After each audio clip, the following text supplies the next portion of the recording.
राम राम दोस्तों, Dayanand education hub में आपका स्वागत है। तो आज हम नया चैप्टर शुरू करने जा रहे हैं, राजस्थान का भौतिक स्वरूप। अगर वीडियो पसंद आए तो ज़्यादा से ज़्यादा लाइक, कमेंट और प्लीज़ सब्सक्राइब कीजिए चैनल को। तो आज हम राजस्थान का भौतिक स्वरूप पढ़ने जा रहे हैं। प्राचीन समय में जो विश्व है वो दो भागों में विभाजित था, जिसमें से एक गोंडवाना लैंड का अवशेष मारकर जल्दी कर। प्राचीन समय में विश्व दो भागों में विभाजित था, अंगारा लैंड और गोंडवाना लैंड, और इन दोनों के मध्य था टेथिस सागर।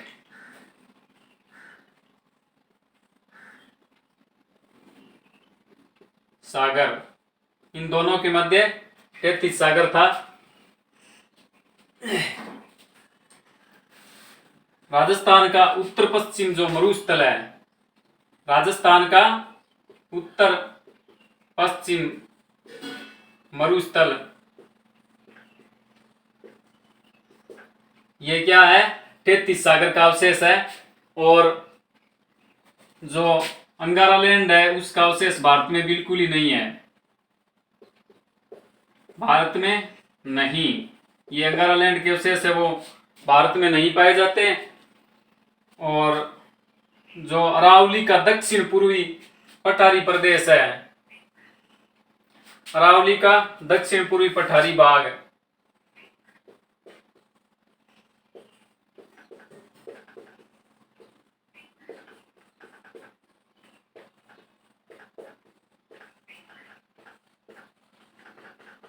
अरावली का जो दक्षिण पूर्वी पठारी भाग है वो गोंडवाना लैंड का हिस्सा है। और उत्तर पश्चिम राजस्थान जो मरुस्थल है वो टेथिस सागर का अवशेष है। और राजस्थान को चार भागों में विभाजित किया गया है भौगोलिक दृष्टि से, जिसमें उत्तर पश्चिम मरुस्थल प्रदेश, मध्य अरावली पर्वतीय प्रदेश, और पूर्वी मैदानी भाग और दक्षिण पूर्वी पठारी प्रदेश। इन चार भागों में राजस्थान को विभाजित किया गया है। तो सबसे पहले हम उत्तर पश्चिम मरुस्थल के बारे में बात करते हैं। तो एक बार इसका स्क्रीनशॉट आप ले सकते हो।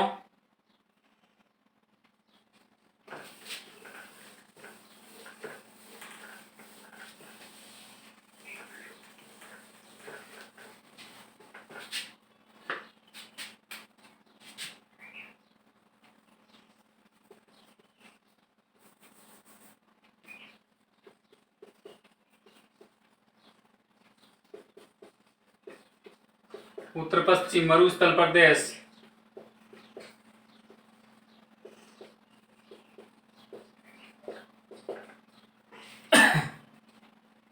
इसमें 12 जिले आते हैं। जिले कितने हैं? 12 जिले आते हैं। 12 जिलों में जोधपुर संभाग के 3 जिले हैं, जैसलमेर,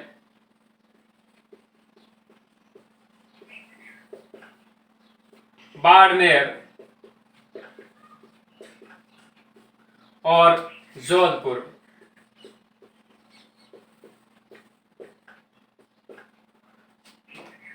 और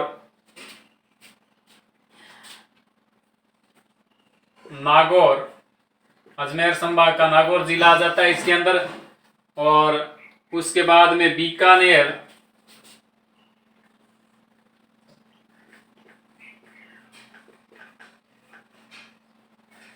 हनुमानगढ़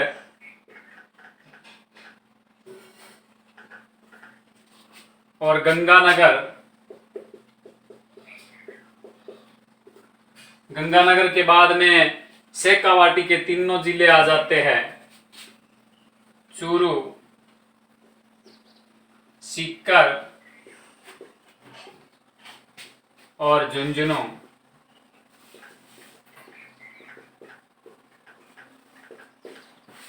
तो कितने हो गए? 1 2 3 4 5 6 7 8 9 10, 2 और बच गए। पाली, पाली का पश्चिम भाग आता है इसके अंदर। 11, एक कौन सा रह गया? जैसलमेर, बाड़मेर, जोधपुर, बीकानेर हो गया, गंगानगर हो गया, हनुमानगढ़ हो गया, नागौर हो गया, एक जालौर और रह गया, जालौर। तो ये 12 जिले आते हैं। और लंबाई है इसकी 640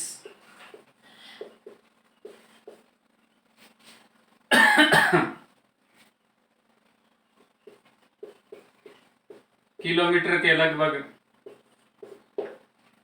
और जनसंख्या 40%, यहाँ पर 40% जनसंख्या निवास करती है। और जनसंख्या घनत्व है, यानी पर 1 किलोमीटर के अंदर, वर्ग किलोमीटर के अंदर रहने वाले लोगों की संख्या को बोला जाता है।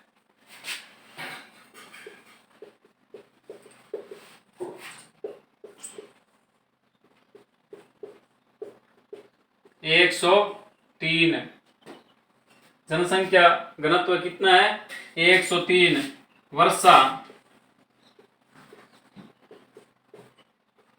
20 से 40 सेमी तक होती है। सॉरी, 20 से 50 होगा, 40 नहीं, 20 से 50। उसके बाद मिट्टी रेतीली, बलुई मिट्टी भी बोलते हैं इसे। उसके बाद में प्रमुख नदी यहाँ की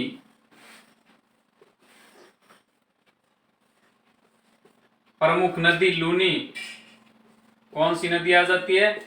लूनी, जो पश्चिम राजस्थान में बहती है। नागपाड़ी अजमेर से इसका उद्गम होता है। वो आगे नदियों का जब चैप्टर आएगा तब इसके बारे में बात करेंगे हम। प्रमुख नहर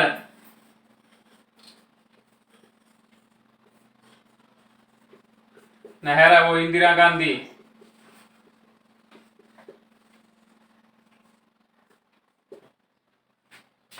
प्रमुख नहर इंदिरा गांधी। उसके बाद में तापमान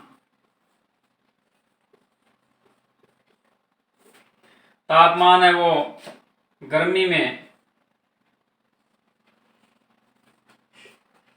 49 डिग्री सेल्सियस,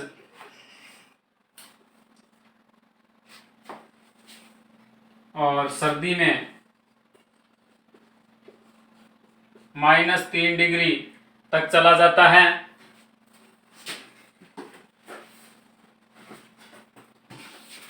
तो इसका एक बार हम रिवीजन कर लेते हैं। उत्तर पश्चिम मरुस्थल प्रदेश, जिले कितने आते हैं? 12। जैसलमेर, बाड़मेर, जोधपुर, नागौर, बीकानेर, हनुमानगढ़, गंगानगर, चूरू, सीकर, झुंझुनू, पाली और जालौर, 12 जिले आते हैं। और इसकी लंबाई उत्तर पश्चिम मरुस्थल की 640 किलोमीटर। और जनसंख्या वो 40% निवास करती है यहाँ पर। जनसंख्या घनत्व है 103 व्यक्ति प्रति वर्ग किलोमीटर के अंदर रहते हैं। वर्षा 20 से 50 सेमी। मिट्टी रेतीली बलुई। प्रमुख नदी है वो लूनी है, जिसका नाग पहाड़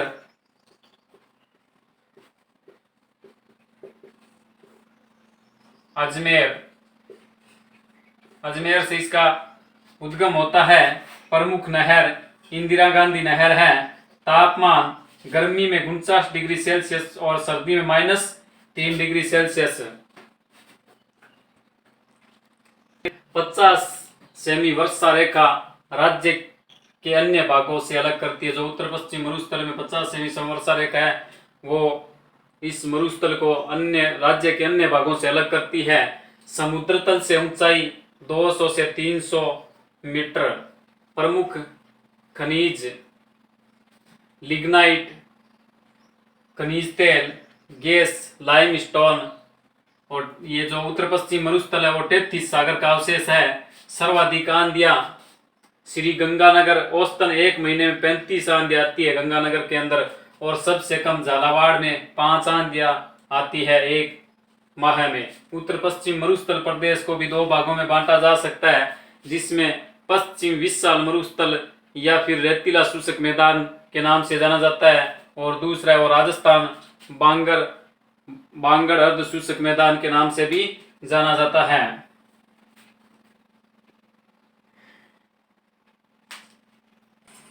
तो पश्चिम विशाल मरुस्थल मैदान या रेतीला शुष्क मैदान, इसकी क्या विशेषता है ये बताएंगे। वर्षा 20 सेमी होती है यहाँ पर। क्षेत्र है वो जैसलमेर, बाड़मेर, गंगानगर और चूरू का शामिल किया जाता है इसमें।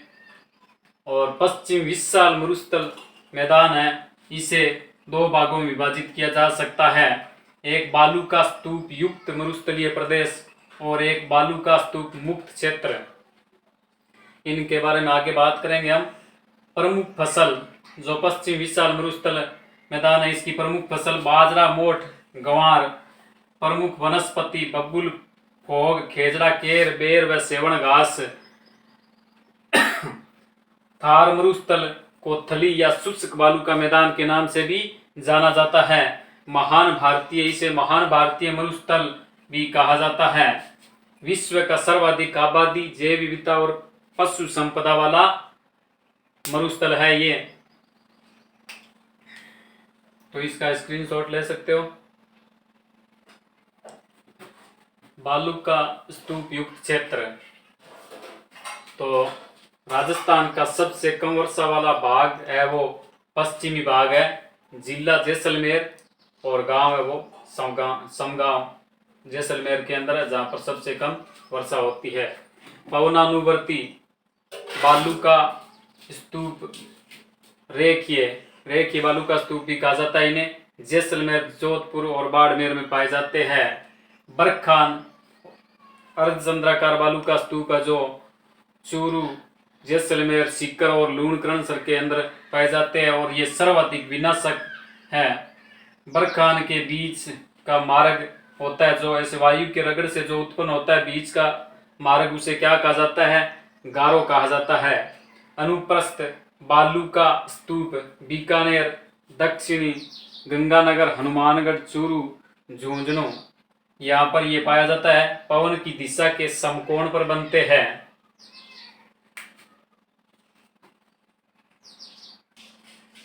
तो आगे पैराबोलिक बालू का स्तूप महिलाओं के हेयरपिन की तरह होता है। ये निर्माण वनस्पति एवं समतल मैदानी भाग के उत्पाटन से इसका निर्माण होता है।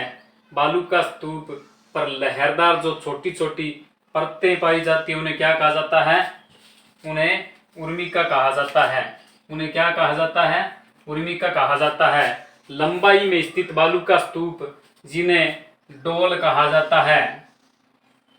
झाड़ियों के पीछे स्थित बालू का स्तूप, जो झाड़ियां हैं उनके पीछे जो इस प्रकार छोटे छोटे टिल्ले बन जाते हैं, उन्हें क्या कहा जाता है?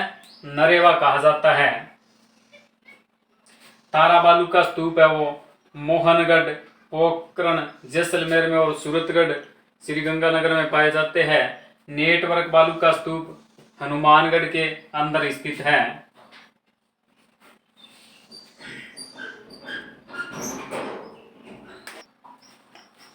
बालू का मुक्त क्षेत्र, एक हमने किया था बालू का युक्त क्षेत्र, और दूसरा कौन सा आ गया? बालू का मुक्त क्षेत्र।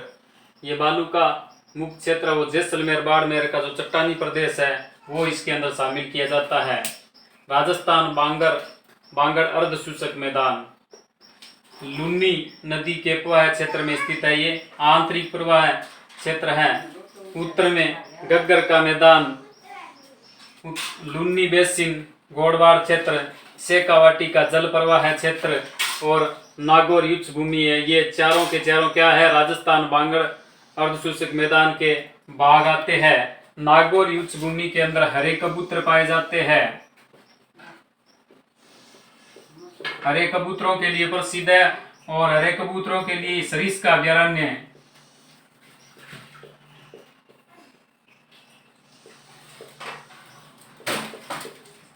सरिस्का अभ्यारण्य भी प्रसिद्ध है और नागौरी उच्च भूमि है वो भी प्रसिद्ध है। तो इसका स्क्रीनशॉट ले सकते हो आप।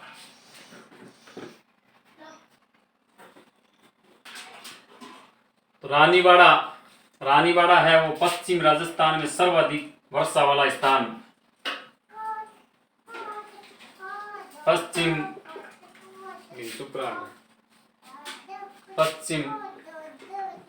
राजस्थान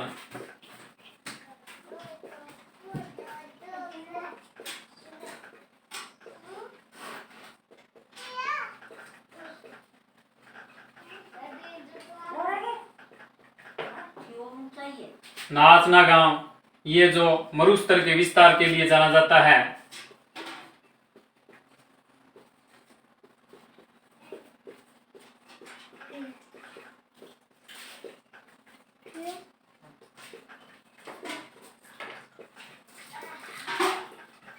मरुस्थल के विस्तार के लिए जाना जाता है।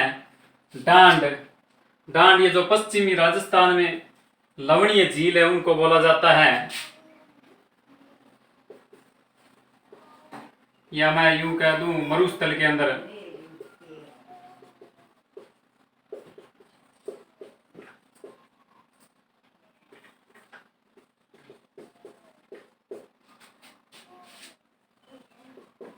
खारे पानी की झीलों को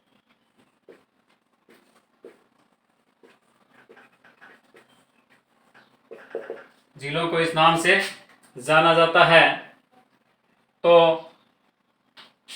राजस्थान भौतिक प्रदेश को 4 भागों में बांटा गया था, जिनमें से एक भाग हमने कर लिया है, बाकी 3 भाग रहे हैं। तो वो भी हम 3 पार्ट और बनाएंगे, उनके अंदर पूरा कर लेंगे। तो आप चैनल को ज़्यादा से ज़्यादा सब्सक्राइब कीजिए, लाइक और कमेंट भी कीजिएगा। तो राम राम दोस्तों, आज के लिए इतना ही। बाकी आगे जो भी चैप्टर आएगा उसके अंदर हम करेंगे। जय श्री राम।